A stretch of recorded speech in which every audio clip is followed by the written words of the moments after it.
G'day, it's product review time again. In our first issue we showed you this little camera here, which is the Contour HD 1080p. Shortly after we brought that first DVD out, Contour came up with the Contour Roam, which is basically it's an upgrade of the earlier model, but there's some additions and some things have been removed. So this is the camera that we're looking at today. And while I'm at it, as you can see, we get things straight out of the box and drop them. But so these are brand new, so I'm not doing a review on how long they're going to last you or anything like that. I'm just taking them straight out of the box and using them for a short period of time and then giving you my opinion on those things. So what has changed between this version and this one? In the earlier model you could take the battery in and out to change it. So once it went flat you could just put a new battery in. So I had a stack of about 5 different batteries. In this model here you can't take it in and out. So once it runs out you've got to recharge it. Recharging it's easy if you just plug it into your computer.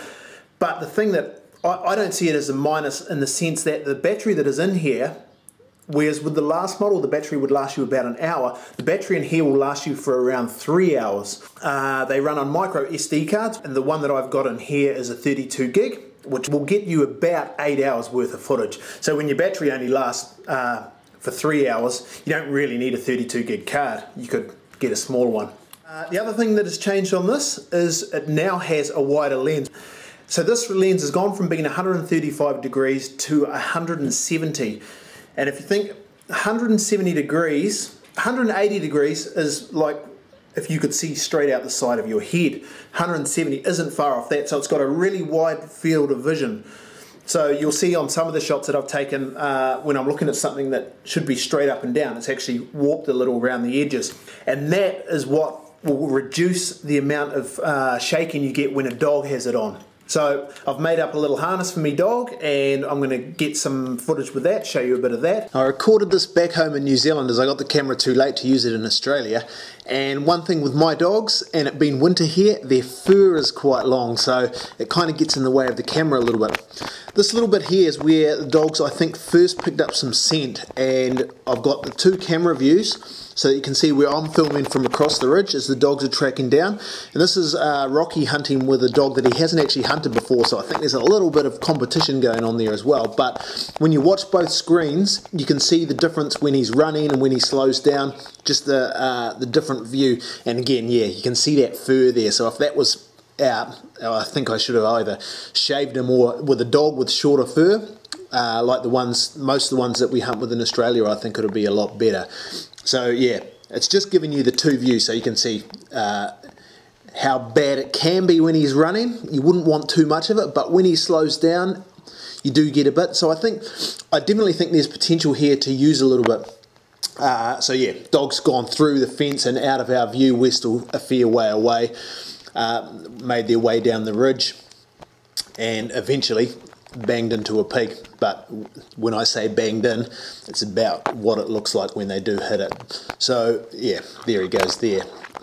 There's actually that didn't happen right there. I've cut it in between those 2 points. But so this is Rocky, my bailing dog, swinging off the side of a pig, and she is by no means a small one. It was actually quite a decent sized pig. It was about at 130, 140 pound.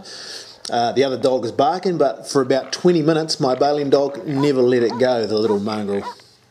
So yeah, there is some potential here. I think with the dogs actually bailing it would look good. And yeah, it's mainly when they're running full noise that it really makes, just makes you a little seasick. But it's definitely better than the last camera with that wider lens. So yeah, I think I'll definitely be strapping it to dogs from now on, because I think it is, eventually you're going to get some good footage with it. And besides the dog use, there's still all the other angles that you can use it from, because it can produce quite a good picture. So that's the size of the pig actually. Yeah, it was no baby. It should have been bailed. What else has changed on it? It is even easier to use now in the sense that with the last one, you just flicked it on like that and it was ready to go, but it had standby modes and it would turn off after 5 minutes if you weren't recording. You'd have to press certain buttons, but as I just did there, that is recording and that is off, and you don't have to push anything else. There's no standby mode or anything like that. So it is just a one-touch recording, and again you've got a laser on the front there. This time it runs vertical or horizontal. You can still rotate the lens. When I put this on my dog, I have it sitting sideways, so I've spun the lens round so that even when the camera is sideways, the view is still going to be up and down, and your lights tell you whether you're recording. You've got a light on the front there and a light there. So yeah, really, really easy. The other thing that has changed is the front now, it's a flatter surface, so things won't get stuck in there. Oh, the big one. This, I'm thinking for us, if we're putting these on dogs and things like that, one of the biggest differences, besides the 3-hour battery, is that this one is waterproof to 1 meter, and you can submerge it at 1 meter depth for about 30 minutes. So you wouldn't take it surfing and you wouldn't go diving with it as it is, but you could put that on a dog. He can jump in a river, and as long as he doesn't get eaten by a crocodile, the camera will be fine. So that is a huge plus, because with the last one we had that to stop the water from the camera from getting wet. New model, you don't need that, so it's made a small thing even smaller, so that's a definite bonus. These recommended retail price of around $299 Australian. But yeah, really nice clear footage as you can see, and work well low light. You know, going from bright light to low light, they're not too bad. Another thing I will mention, this one, as with the other one, it does have a microphone built in, which is that little dot there.